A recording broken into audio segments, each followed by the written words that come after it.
Hello प्यारे बच्चों, तो कैसे हैं आप लोग। आई होप सब बढ़िया होंगे। मैं पवन सर आप लोगों को अकाउंट्स की क्लास देने जा रहा हूँ आज। ये अकाउंट्स का आपकी डेमो क्लास है, ठीक है ना। ऐसे मैं आपको 2 डेमो क्लास दूंगा। आई होप सबके समझ में आए, ठीक है। तो ज़्यादा बात ना करते हुए स्टार्ट करते हैं। बाकी सारी बातें होंगी जो हम क्लास में मिलेंगे, ठीक है। फिलहाल ये कोरोना के चक्कर में जो ऑनलाइन क्लासेस हो रही हैं उसके लिए वीडियो भी शूट करनी पड़ रही है, ठीक है ना। तो स्टार्ट करते हैं। आपको जो है अकाउंट्स पढ़ाऊंगा, ठीक है ना, अकाउंट्स, ठीक है, आर के इंस्टीट्यूट में। चलिए तो बात करते हैं। आज मैं आपको 11th क्लास की पहली क्लास देने जा रहा हूँ, ठीक है। ये वीडियो 1 है, डेमो 1 है, ठीक है ना, जिसमें मैं आपको बताऊंगा बेसिक अकाउंटिंग के बारे में कि अकाउंटेंसी होती क्या है, ठीक है ना। बहुत सारी चीजें हैं इसके अंदर, एक एक करके समझाएंगे, ठीक है। देखिए कहीं भी अगर आप अकाउंट्स पढ़ने जाएंगे, क्योंकि आपको नॉलेज तो है नहीं अकाउंट्स की, आप नए बच्चे हैं, आपके पास ज्यादा डिटेल होती नहीं है, तो आप किसी इंस्टीट्यूट में कहीं भी जब पढ़ने जाते हो तो हर कोई अपने अपने तरीके से पढ़ाता है, अपने अपने स्टाइल से पढ़ाता है, ठीक है ना। तो मैं नहीं कहता कि इसका तरीका गलत है या सही है, लेकिन सबका अपना तरीका होता है, ठीक है। तो कोई आपको कोई चैप्टर नंबर 1 पढ़ाएगा, कोई चैप्टर नंबर 2 पढ़ाएगा, कोई चैप्टर नंबर 4 पढ़ाएगा, कोई 5 पढ़ाएगा, कोई 6 पढ़ाएगा, कोई 8 पढ़ाएगा, ठीक है ना। लेकिन जो जेन्युइन चीज है, जहां से बच्चों को पढ़ाना चाहिए बेसिक चीज से, हम वहीं से पढ़ाएंगे, ठीक है ना। स्कूल का भी ऐसा हिसाब किताब है। जो नॉलेज वाले टीचर होते हैं वो आपको कभी भी पहला से दूसरे चैप्टर नहीं पढ़ाते, ठीक है ना। बेसिक बातें बताएंगे, आपको बेस बताएंगे और फिर बेसिक से ही स्टार्ट करेंगे, क्योंकि अकाउंटिंग प्रोसेस पूरे स्टेप टू स्टेप चलती है, ठीक है ना। तो चलिए इसी बात को स्टार्ट करते हैं। सबसे पहले हम स्टार्ट करेंगे अकाउंटिंग के बारे में, क्योंकि सबसे पहला सवाल आपको यही उठेगा कि अकाउंटेंसी है क्या, ठीक है ना। सबसे बड़ी बात क्या है कि अकाउंटेंसी है क्या, आपको ये पता होना जरूरी है। क्यों? क्योंकि आप एक नया सब्जेक्ट पढ़ने जा रहे हैं और जिस सब्जेक्ट को आप पढ़ने जा रहे हैं उसकी मीनिंग जब तक क्लियर नहीं होगी तब तक आप कैसे पढ़ पाएंगे कि वो क्या चीज है, ठीक है ना। तो अकाउंटेंसी अगर मैं आपसे पूछूं तो शायद आप कुछ एक डेफिनेशन बता देंगे जो आपने कहीं पढ़ी होगी या सुनी होगी या जो भी आपने रटा होगा, ठीक है ना। लेकिन देखो रटने से काम नहीं चलेगा। अकाउंटेंसी ये समझना जरूरी है, यहाँ पे बातों को क्लियर करना जरूरी है, ठीक है ना। तो अकाउंटेंसी जब मैं नॉर्मल किसी बच्चे से पूछता हूँ अपनी क्लास में कि बच्चे अकाउंटेंसी क्या है बताओगे जरा, तो वो एक डेफिनेशन है हमारी बुक में, जो DS ग्रेवाल की बुक में छपी हुई है, वो बच्चा रटा होता है और बिल्कुल थोड़ा पैसे सुना देता है। Sir accountancy is the process of reporting, classifying, summarising, interpreting, communicating, है ना। ये एक प्रोसेस है, हम डाटा को रिपोर्ट करते हैं, कलेक्ट करते हैं, समराइज करते हैं, क्लासिफाई करते हैं और फाइनली से इंटरप्रेट कम्युनिकेट कर देते हैं, ठीक है ना। तो भैया ये तो बड़ी मुश्किल बात हो गई। अब आप किसी के सामने अगर ये डेफिनेशन देते हो एग्जाम में तो ठीक है, एग्जाम में आपको 1 नंबर दे देगा ये डेफिनेशन पे। लेकिन अगर आप ये डेफिनेशन किसी नॉर्मल इंसान के सामने देते हो, इधर accounting is the process of recording plan, वो पूछे सर ये क्या है, मतलब कि मेरे तो समझ भी नहीं आया। अकाउंटेंसी क्या है? रिकॉर्डिंग है, किस चीज की रिकॉर्डिंग है? क्लासिफिकेशन क्या है इसमें? समराइजिंग क्या है ना, कम्युनिकेशन क्या है? तो हम बहुत सारी चीजें ऐसी हैं जो क्लियर नहीं कर पाओगे आप, और इस पूरे प्रोसेस को समझाने के लिए, डेफिनेशन समझाने के लिए आपको जो पूरे अकाउंट पढ़ानी पड़ जाएगी, ठीक है ना। तो चलिए मैं एक डेफिनेशन देता हूँ, अगर आपको समझ में आया तो बोलना। इन सिंपल वे मेरे हिसाब से अकाउंटेंसी क्या है, तो भाई accountancy is the language of business. Accountancy क्या है? लैंग्वेज ऑफ बिजनेस, यानी कि ये एक लैंग्वेज है। और किसकी लैंग्वेज है? बिजनेस की लैंग्वेज है। मुझे लगता है कि डेफिनेशन देने का सामने वालों के मन में डाउट होगा कि भाई अकाउंटेंसी क्या है। क्यों? क्योंकि साफ साफ बोल रहा हूँ भाई लैंग्वेज है। और किसकी लैंग्वेज है? भाई बिजनेस की लैंग्वेज है। सबकी अपनी लैंग्वेज होती है ना, बिजनेस की अपनी लैंग्वेज। यानी आज आप इस बात को दिमाग में बैठा लो कि आप एक लैंग्वेज पढ़ने जा रहे हो, और किसकी लैंग्वेज है? ये बिजनेस की लैंग्वेज है। बिजनेस इसी लैंग्वेज में बात करता है आपसे। बहुत बढ़िया। तो क्या समझ में आता है अकाउंटेंसी क्या है? डेफिनेशन ये भी गलत नहीं है, डेफिनेशन वो भी गलत नहीं है, दोनों सही है। फर्क क्या है? समझने का। तो अब बात ये आती है कि भैया अकाउंटेंसी एक तो हमारे क्या लैंग्वेज है, ठीक है, बिजनेस की। तो जब बिजनेस की अकाउंटेंसी लैंग्वेज है तो सवाल ये खड़ा होता है कि क्या अकाउंटेंसी की का वजूद तभी है जब बिजनेस है जी? सवाल आएगा ना मन में कि यानी कि अगर बिजनेस ना होता तो अकाउंटेंसी नहीं होती।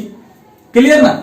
यानी कि आज बिजनेस है इस वजह से अकाउंट है, वरना अकाउंट को कोई नहीं पूछता, ठीक है, अच्छी बात है। लेकिन मेरा सवाल आप लोगों से ये है कि आज से 300 400 500 साल पहले बिजनेस नहीं हुआ करते थे क्या? है जी, बिल्कुल होते थे। लेकिन क्या उस टाइम ऐसी अकाउंटेंसी होती थी? क्या उस टाइम इतने बड़े बड़े अकाउंट्स बनते थे? नहीं, उस टाइम तो ऐसा कुछ नहीं था। तो भैया उस टाइम ऐसा क्या होता था कि बिजनेस तो होता था लेकिन हमें अकाउंटेंसी की जरूरत नहीं पड़ती थी, किसी अकाउंट की जरूरत नहीं, किसी सीए की जरूरत नहीं, किसी चीज की सिरदर्दी ही नहीं थी, है ना। तो बच्चों सवाल ये खड़ा होता है कि आखिरकार उस टाइम ऐसा कौन सा बिजनेस था जिसकी वजह से हमें अकाउंटेंसी की जरूरत नहीं पड़ती थी। तो आप लोगों ने 10th क्लास में एक चैप्टर पढ़ा होगा, सोशल साइंस का टॉपिक पढ़ा होगा, barter exchange, barter system, goods exchange, है ना। उसमें क्या होता था, गुड्स के बदले गुड्स लेने देने करते थे, है ना। यानी कि अगर आपके पास कोई चीज है, वो चीज मेरे पास भी अवेलेबल है, तो क्या करते थे, लेन देन कर लेते थे। तो ये एक बात बताओ, अगर हम गुड्स के बदले गुड्स का लेन देन करेंगे तो क्या ऐसी किसी चीज को मुझे लिखने की जरूरत है? क्या इस चीज को मुझे रिटर्न में लिखने की जरूरत है कि भाई मैंने इसको गधा देके उससे घोड़ा लिया है जी? ऐसा कुछ लिखने की जरूरत है क्या? बिल्कुल नहीं। तो ये पहले बिजनेस ऐसा ही हुआ करता था, बार्टर सिस्टम पे, यानी लोग गुड्स के बदले गुड्स का लेन देन करते थे, है ना। तो ऐसे में जरूरत ही नहीं पड़ती थी किसी चीज को लिखने की, है ना, रिकॉर्ड करने की। इसलिए एक बिजनेस होते हुए भी अकाउंटेंसी की जरूरत नहीं थी। लेकिन क्या आज भी ऐसा है क्या? है जी? क्या आपको लगता है कि आज भी हम ऐसा करते हैं? बिल्कुल नहीं। आज बिजनेस का लेवल बढ़ गया है ना। एक एक दिन में हजारों लाखों ट्रांजेक्शन होते हैं। तो क्या ये पॉसिबल है किसी इंसान के लिए कि वो इतनी सारी बातों को, इतनी सारी ट्रांजेक्शन को दिमाग में याद रख सके? नहीं है। एक आम इंसान तो नहीं कर सकता। अब कोई भैया स्टार हो, कोई सुपर पावर तो कह नहीं सकते, लेकिन एक नॉर्मल इंसान इतने ट्रांजेक्शन को दिमाग में नहीं रख सकता। और कब तक रख सकता है सोचो, एक दिन, 2 दिन। हम तो डाटा जब रिकॉर्ड करते हैं तो सालों साल उसको यूज करते हैं। तो ऐसे में जरूरत पड़ी लिखने की, और सर जहां जरूरत पड़ी ना लिखने की, आपकी महसूस होगी, आप समझ जाना आपने वहीं से अकाउंटिंग प्रोसेस का काम शुरू कर दिया है। ठीक है ना। इसीलिए पहले डेफिनेशन में यही बोला गया accountancy, accounting is the process of recording. Accountancy क्या है? प्रोसेस है, हम डाटा को रिकॉर्ड करते हैं। और रिकॉर्ड मतलब क्या है? घटनाओं और इवेंट को रिकॉर्ड करना, लिखना। ठीक है ना। चलिए बात करते हैं, अगर आपके समझ में आ गया होगा कि अकाउंटेंसी क्या है और क्यों है, तो हम आगे बढ़ेंगे। ठीक है। तो अकाउंटेंसी क्या है और क्यों है, दोनों चीजें क्लियर है। अब जैसे सिंपल सी बात है, अगर मैं आपसे बोलूं कि भैया बताओ, अगर आप कोई बिजनेस स्टार्ट करना चाहते हो, आप कोई नया बिजनेस स्टार्ट करना चाहते हो, तो आपको किन किन चीजों की ज्यादा जरूरत है? वो बेसिक चीजें कौन कौन सी होगी जिससे आप यूज करो बिजनेस स्टार्ट सेटअप करोगे? तो भैया देखो, 3 चीजें बहुत जरूरी होती है किसी बिजनेस के लिए। सबसे पहला क्या कि भैया उसके पास ह्यूमन पावर, मैन पावर होने चाहिए, यानी कि काम करने वाला और काम करवाने वाले व्यक्ति होने चाहिए। ठीक है ना। पर्सन्स की नीड होती है। अगर आपके पास ह्यूमन पावर नहीं है, मैन पावर नहीं है, तो आप किसी बिजनेस के बारे में सोच भी नहीं सकते, पहला चीज। दूसरी चीज कि भैया आपके पास अवेलेबल रिसोर्सेज होने चाहिए, एसेट्स होने चाहिए, पैसा होना चाहिए, मनी होनी चाहिए। ठीक है ना। अगर आपके पास अवेलेबल रिसोर्सेज हैं, रिसोर्सेज इन सेंस कि आपके पास भरपूर मात्रा में पैसे अवेलेबल है, तो कोई दिक्कत वाली बात नहीं है, आपको कोई दिक्कत नहीं होगी। दूसरी चीज ये हो जाएगी। अब तीसरी भैया आपके अंदर कैपेबिलिटी होनी चाहिए चांसेस को लेने की, है जी, रिस्क लेने की कैपेबिलिटी होनी चाहिए। अगर आप रिस्क नहीं ले सकते तो आप बिजनेस नहीं कर सकते। तो जो इंसान इन 3 चीजों को इकट्ठा कर लेता है अपने पास, वो क्या कर सकता है? बिजनेस कर सकता है जी। तो वही सीधी सी बात है। इसी बेस पे हमने क्या किया, अकाउंटेंसी को भी 3 पार्ट में डिवाइड कर दिया है। ठीक है ना।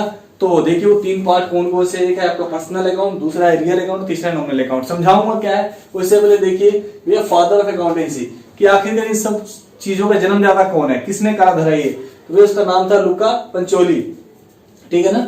लुका पंचोली, ये वो शख्स है जिसने आपको क्या किया, अकाउंटेंसी दी इस दुनिया को। ठीक है। चलिए, तो अकाउंटेंसी को हमने क्या किया, 3 पार्ट में बांटा हुआ है। क्या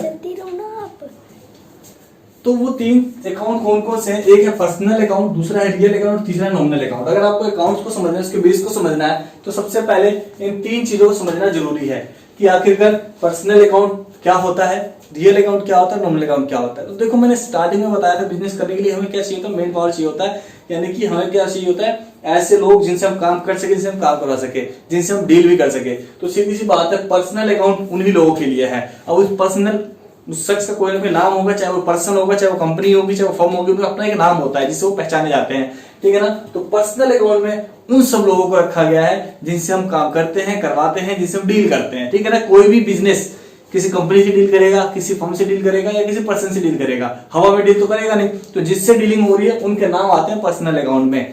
यानी कि पर्सनल अकाउंट क्या है, सिंपल में बोलो तो which is related to any name of person, any name of company, any name of firm. ठीक है ना। जो पर्सनल अकाउंट होता है वो कौन सा अकाउंट होता है, जो या तो किसी व्यक्ति के नाम से जुड़ा होता है, या किसी कंपनी के नाम से जुड़ा होता है, या किसी फर्म के नाम से जुड़ा होता है। यानी कि बेसिक फंडा कॉमन बात क्या है कि भैया नाम होना चाहिए। अगर वो नाम है किसी इंसान का, किसी कंपनी का है जी, या किसी फर्म का, तो आप बोलोगे जी ये पर्सनल अकाउंट है। ठीक है। तो कुछ एग्जांपल लिख देता हूं। जैसे हमारा हो गया राम से अकाउंट। देखो कभी भी किसी पर्सन के नाम से अकाउंट को जोड़ना होता है ना, तो हम सिंपल वे में उसे नहीं बोल सकते, ग्रामर मिस्टेक हो जाएगी। अगर आप राम अकाउंट बोलोगे तो राम से अकाउंट बोलेंगे, अगर श्याम है तो श्याम से अकाउंट, गीता से अकाउंट, सीता से अकाउंट। ठीक है ना। हमेशा आप क्या करेंगे, स्टोरेज यूज करके ऐसे लगाएंगे। इससे क्या होता है कि ये क्लियरिफिकेशन हो जाती है, राम का अकाउंट, सीता का अकाउंट। ठीक है ना। तो राम से अकाउंट हो गया, श्याम से काउंट हो गया, गीता से काउंट हो गया, बैंक अकाउंट हो गया, नॉट अ बैंक बैलेंस, ठीक है ना। बैंक अकाउंट मतलब बैंक का नाम, जैसे state bank of India, Punjab national bank, तो ये बैंक के नाम यहाँ पे आएंगे, बैंक बैलेंस अलग चीज होगी, ठीक है ना।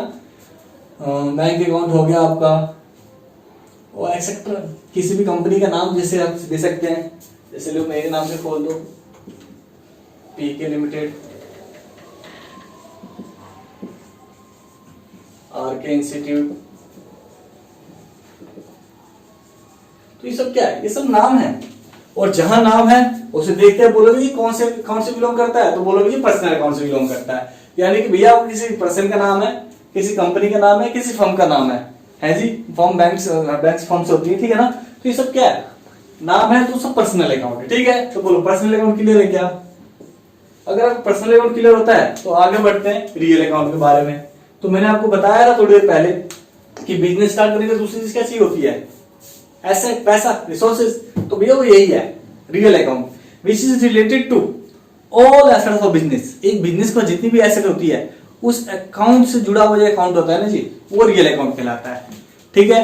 यानी कि वास्तविक खाता कहलाता है हिंदी में बोले तो, ठीक है। अब समझो बात को कि भाई रियल अकाउंट में क्या क्या आता है, तो भाई सीधी सी बात है, कैश हो गया, बैंक बैलेंस हो गया, फर्नीचर हो गया, बिल्डिंग होगी, मशीनरी होगी, कार हो गया, एसी हो गया, मोबाइल हो गया, जितनी भी है कुछ चीज जो लगता है कि हाँ ये संपत्ति एसेट्स है, वो सारी कहाँ आएंगी, रियल में आएंगी, ठीक है ना। तो एग्जांपल लेते हैं, cash account,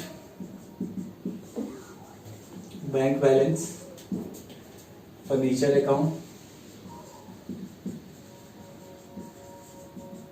machinery account, stock account,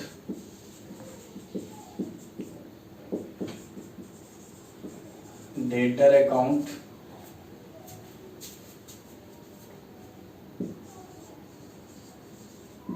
building account, etcetera. दुनिया भर की जितनी भी एसेट्स होंगी बिजनेस के पास, चाहे वो करंट हो चाहे वो फिक्स हो, बाकी सारी चीज समझाऊंगा थ्योरेटिकली जितनी भी है, एक एक करके जब हम क्लास स्टार्ट करेंगे। फिलहाल ये समझो कि एसेट्स क्या है जो आपके पास अवेलेबल है, जो आपको बेनिफिट दे रही है, लॉन्ग टर्म तक शॉर्ट टर्म तक मैटर नहीं करता कब तक वो बेनिफिट देगी, लेकिन दे रही है, वो आपके लिए एसेट्स है। और वो एसेट्स है तो किस अकाउंट में बिलोंग करेगा, रियल अकाउंट में बिलोंग करेगा। बोलो आई बात समझ में है जी। ऊपर है पर्सनल, नीचे है रियल। क्या इतना समझ में आता है? बहुत बढ़िया।